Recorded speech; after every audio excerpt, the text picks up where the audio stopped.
France fines Monsanto for illegally compiling files of public figures, journalists and activists with the aim of swaying opinion towards support for its controversial pesticides. Here's a summary of the article.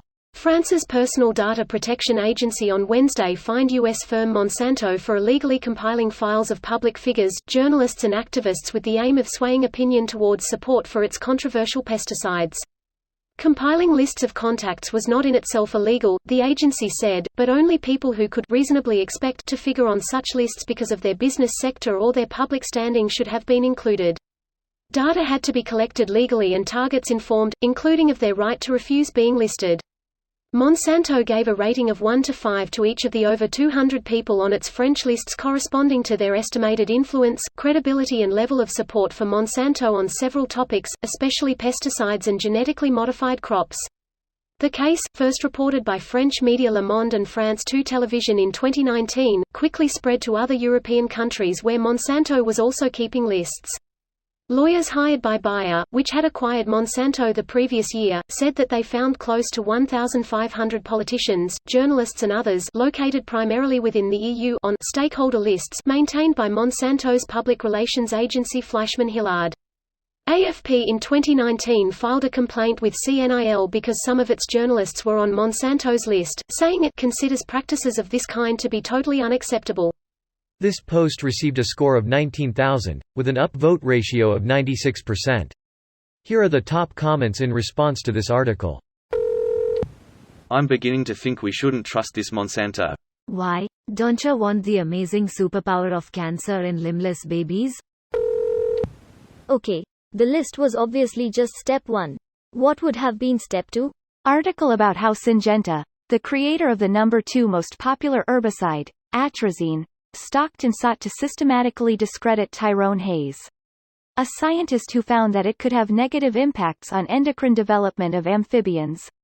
He is admittedly a unique guy, but they did the same to other scientists who connected its use and runoff to human health problems such as birth defects, as well. Syngenta knew there were negative impacts of the technology, but did everything they could to manipulate science, journals, institutions, and the EPA in order to prolong their profits. As long as these cockroaches at the head of these companies don't face serious prison sentences for their actions, stuff like this will keep happening. Remember when the German company Bayer knowingly sold HIV-infected products to thousands of people and not a single person involved in making that decision went in prison for it? Power without accountability is tyranny. Ironically, Bayer bought Monsanto didn't they? Bingo. Finally, Agent Orange and Zyklon B under the same roof. I just threw up a little. Yes, exposure could lead to that.